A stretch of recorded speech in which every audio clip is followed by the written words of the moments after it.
మీరు చూస్తే 48 హ్యాబిటేషన్లో 6 మండలాల్లో ఇది పూర్తి చేయాల్సిన అవసరం ఉంది. రిమైనింగ్ పీడిఎఫ్లు దగ్గర మనం చూసినప్పుడు ఒక 15 హ్యాబిటేషన్స్ ఉన్నాయి. గ్రామ సభలు కూడా పెట్టారు, అవన్నీ ఎస్టాబ్లిష్ చేస్తున్నారు. R&R స్కీమ్స్ కానీ ఇవన్నీ కూడా కంప్లీట్ చేసి మొత్తం డిసెంబర్ అన్నారు, కానీ నేను 26 జూలై లోపల పూర్తి చేయమన్నాను. దీనికి కూడా ప్రోగ్రాం తయారు చేశారు. దీనికి ఒక 4,925 కోట్లు అవుతుంది.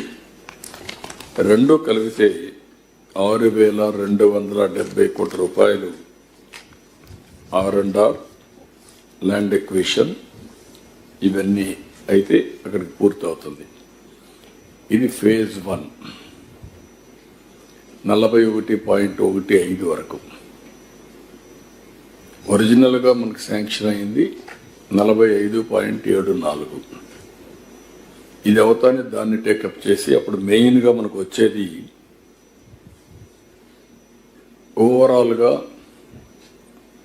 ల్యాండ్ ఎక్విజిషన్ R&R పే చేయాలి. ఇప్పటికే చాలా వరకు ఫేజ్ 1లో అవుతుంది, కానీ మొత్తం కావాలంటే నీళ్లు ఇంపౌండ్ చేయాలంటే ఇవన్నీ చేయాల్సిన అవసరం ఉంది.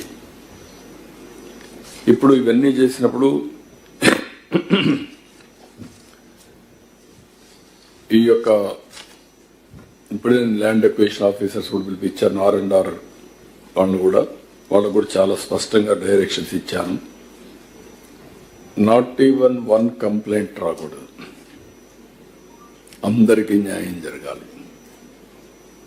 టోటల్ ఆధారంగా అథెంటికేషన్ చేసుకొని డిజిటల్ డాక్యుమెంట్స్ అన్ని తయారు చేసి ఎక్కడ మిస్అప్రోప్రియేషన్ జరగడానికి వీలు లేదు, ఎవరికి అన్యాయం జరగడానికి వీలు లేదు. దీన్ని డీటెయిల్డ్ ఎక్సర్సైజ్ చేయమన్నాం. ఆ డీటెయిల్డ్ ఎక్సర్సైజ్ చేసి ఇది కంప్లీట్ చేస్తారు. కంప్లీట్ చేసి ఫేజ్ 1 అయితే నేను చెప్పినట్టు 26 జూలైకి పూర్తవుతుంది. అక్కడి నుంచి ఓవరాల్ ప్రాజెక్ట్కి ఎట్లా ముందుకు పోవాలో ముందుకెళ్తాం. ఏదైతే గవర్నమెంట్ ఆఫ్ ఇండియా ఇచ్చిన డబ్బులతో 41.15 మీటర్లు దీనికి కావాల్సిన ల్యాండ్ ఎక్విజిషన్ R&R, అదే మరి left main canal, right main canal ఏదైతే ఒరిజినల్గా డిజైన్ చేశారో అంతవరకు పూర్తి అయిపోతాయి. మిగిలింది 45.74 మీటర్ల ఎత్తు నీళ్లు ఇంపౌండ్ చేయడం. దానికి కావాల్సిన విధంగా ఏం చేయాలనో దాన్ని వర్కౌట్ చేసుకొని ముందుకు పోవాల్సిన అవసరం ఉంది. దాన్ని ఏ విధంగా చేయాలనో దాని ప్రకారం కూడా we're working from now onwards. ఫైనల్గా ఈ ప్రాజెక్టులో ఇప్పటికే మీరు చూస్తే రివర్స్ టెండర్ అని పేరు పెట్టి 2,782 కోట్ల రూపాయలు అదనంగా అయింది. ఇప్పటికి మళ్ళీ ల్యాండ్ ఎక్విజిషన్లో R&Rలో అదనం, ఇది కాకుండా పవర్ ప్రాజెక్ట్ అదనం. పవర్ ప్రాజెక్టులో ఇప్పుడు ఐడిల్ కరెంట్ వస్తే ఫ్రీగా వచ్చేది, రాలేదు.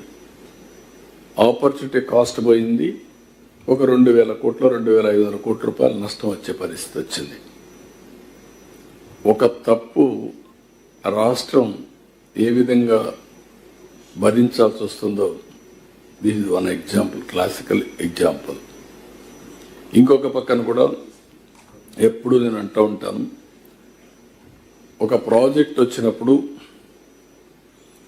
ప్రాజెక్ట్ బెనిఫిట్స్ వచ్చినప్పుడు కింది ప్రాంతంలో ఉండే రైతులు ఆనందంగా ఉంటారు. నీళ్లు వచ్చినప్పుడు that is a game changer. అదే సమయంలో తరతరాలుగా ఉన్నటువంటి వ్యక్తులు అక్కడి నుంచి వదిలిపెట్టి వేరే ప్రాంతాలకు వెళ్ళాలి రీహాబిలిటేషన్కి. అక్కడే చాలా జాగ్రత్తగా ప్రతి ఒక్కరికి న్యాయం చేయాల్సిన బాధ్యత ఉంది. ఒకటి R&R ప్యాకేజ్ ఇవ్వడం, ఇంకొక పక్కన రీహాబిలిటేషన్కి కావాల్సినటువంటి ఇండ్లు కానీ ఇన్ఫ్రాస్ట్రక్చర్ కట్టివ్వడం, ల్యాండ్ ఎక్విజిషన్ డబ్బులు ఇవ్వడం, ఒకవేళ ల్యాండ్ టు ల్యాండ్ కూడా కొనిచ్చాం అలాంటివి కూడా చేయడం. ఫైనల్గా వాళ్ళందరిని అనలైజ్ చేసి ఈ ఏరియాలో ఇంకా ఏమన్నా వీళ్ళకి చేయగలుగుతామా, ఏమేం చేయగలుగుతాం, ఎక్కడ సెటిల్ అయ్యారు అవన్నీ నోటిఫై చేసి వాళ్ళకు కూడా జీవనోపాధి లైవ్లీహుడ్ ఏ విధంగా క్రియేట్ చేయాలనో క్రియేట్ చేసి వాళ్ళ జీవితాల్లో కూడా వెలుగు చూడాల్సిన బాధ్యత మన మీద ఉంది. ఒకవేళ గవర్నమెంట్ ఆఫ్ ఇండియా ఏదైనా ఇన్సెంటివ్స్ ఇవ్వగలిగితే అవి కూడా తీసుకొస్తాం. అవసరమైతే కొన్ని ఇండస్ట్రీస్ పెట్టడానికి అలాంటి అవకాశాలు ఉంటే ఎక్స్ప్లోర్ చేస్తాం. ఎంఎస్ఎంఈలు పెట్టుకోగలిగితే పెట్టిస్తాం.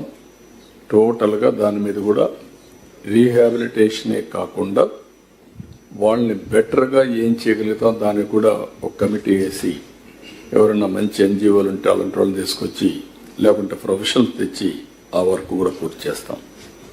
ఫైనల్గా ఈరోజు ఓసారి ఎక్కువ ఈ రాష్ట్రంలో ఎవరన్నా బాధపడితే నేనే బాధపడాలి ఈ ప్రాజెక్టులో. That is my sentiment. ఎందుకు ఆ మాట అంటున్నానంటే కొన్ని సమయాల్లో కొంతమందికి అవకాశాలు వస్తాయి.